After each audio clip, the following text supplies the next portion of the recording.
Anong ganap sa mundo ng showbiz? Ibinahagi ng aktres na si Christine Reyes ang isang nakakakilig na detalye tungkol sa kanyang love life.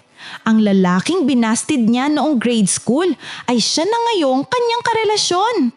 Sa kanyang guesting sa The Sexy Time podcast, ikinuwento ni Christine na ang naturang lalaki ang unang nanligaw sa kanya noong bata pa sila. Ngunit hindi niya ito sinugot noon at iba ang kanyang pinili. You know what? Siya ang unang-unang lalaki na nanligaw sa akin. Grade school kami nun. And then, so naging kayo? Hindi. Iba yung sinagot ko nun eh. Tagalasal. Wow. So hanggang ngayon, meron siyang bubog sa akin. Yeah. Tapos sabi ko sa kanya, hindi talaga tayo magiging tayo noon kasi we're meant to be now.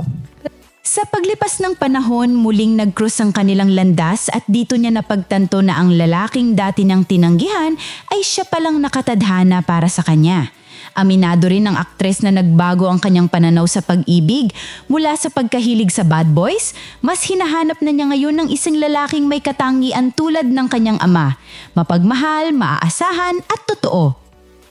Bagamat hindi niya pinangalanan ng anyang partner, may mga netizens na naghihinalang si Gio Tiongson ang tinutukoy. Sa ngayon, mas pinipili ni Christine na panatilihing pribado ang ilang detalye ng kanilang relasyon, ngunit malinaw na nahanap na niya ang pag-ibig na matagal niyang hinihintay.